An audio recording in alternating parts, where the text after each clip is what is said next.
স্বাগতম আপনাকে ডিবিএম সংবাদে। সাথে আছি আমি এশা রহমান। প্রথমেই শিরোনামগুলো। হাসপাতালে মায়ের জন্য খাবার নিয়ে গেলেন তারেক রহমান। দেশকে বদলানোর কাজ শুরু করেছি, উপদেষ্টা ফারুকী। আন্তর্জাতিক ক্রিকেটকে বিদায় জানালেন তামিম ইকবাল। কত টাকা বাড়ছে সিগারেটের দাম?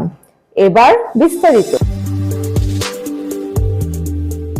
লন্ডন ক্লিনিকে চিকিৎসাধীন বিএনপির চেয়ারপারসন খালেদা জিয়ার জন্য রান্না করা খাবার নিয়ে গেছেন দলের ভারপ্রাপ্ত চেয়ারম্যান ও তার বড় ছেলে তারেক রহমান।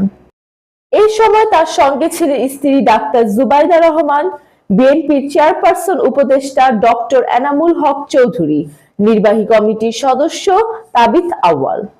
উল্লেখ্য, বাংলাদেশ থেকে মঙ্গলবার উন্নত চিকিৎসার জন্য লন্ডনে গেছেন খালেদা জিয়া।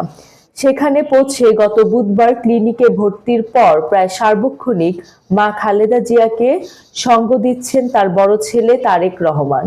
পুত্রবধূ ডাক্তার জুবাইদা রহমানের হাতে রান্না করা খাবার নিয়ে খাচ্ছেন তিনি। এদিকে অন্তর্বর্তীকালীন সরকারের সংস্কৃতি বিষয়ক মন্ত্রণালয়ের উপদেষ্টা মোস্তফা সরওয়ার ফারুকী বলেছেন, আমরা দেশকে বদলানোর কাজ শুরু করেছি, যার ফলে জনগণের চাওয়া ও চাহিদা বদলেছে। সামনে যারা নির্বাচিত হয়ে আসবেন সবাইকে এই ধারা অব্যাহত রাখতে হবে। অনুষ্ঠানে মোস্তফা সরওয়ার ফারুকী বলেন, গত জুলাই আগস্টের আন্দোলনে যারা প্রাণ বিসর্জন দিয়েছেন তাদের কারণে আমরা আজ কথা বলার স্বাধীনতা পেয়েছি, তাদের কারণে আমরা নতুন বাংলাদেশ গড়ার শক্তি পাচ্ছি। তিনি আরো বলেন, জুলাই আগস্টের গণ অভ্যুত্থানের পর 15 দিন দেশে পুলিশ ছিল না। তখন বৈষম্য বিরোধী ছাত্র আন্দোলনের শিক্ষার্থীরা রাস্তায় নেমে ট্রাফিকের কাজ সামলিয়েছে। পুলিশবিহীন ওই 15 দিন দেশে খুব বেশি ক্রাইমও হয়নি। সবাই রাত জেগে নিজেদের মহল্লা পাহারা দিয়েছেন। মুসলমানরা, মাদ্রাসার ছাত্ররা গিয়ে মন্দির পাহারা দিয়েছেন, একে অন্যের পাশে গিয়ে দাঁড়িয়েছিলেন। এটি আমাদের সংস্কৃতি। এদিকে আন্তর্জাতিক ক্রিকেট থেকে অবসরের ঘোষণা দিয়েছেন দেশসেরা ওপেনার তামিম ইকবাল খান। শুক্রবার রাত 10:30টার দিকে এক ফেসবুক পোস্টে এই ঘোষণা দেন তিনি। তিনি বলেন, আন্তর্জাতিক ক্রিকেট থেকে দূরে আছি অনেক দিন ধরেই, সেই দূরত্ব আর খুঁজবে না। আন্তর্জাতিক ক্রিকেটে আমার অধ্যায় শেষ। অনেক দিন ধরেই এটা নিয়ে ভাবছিলাম। এখন যেহেতু সামনে চ্যাম্পিয়ন ট্রফির মতো বড় একটি আসর সামনে, আমি চাই না আমাকে নিয়ে আবার আলোচনা হোক এবং দলের মনোযোগ ব্যাহত হোক। এদিকে চলতি 2024-25 অর্থ বছরের মাঝপথে এসে শতাধিক পণ্য ও সেবার উপর মূল্য সংযোজন কর বা ভ্যাট এবং সম্পূরক শুল্ক বাড়িয়েছে।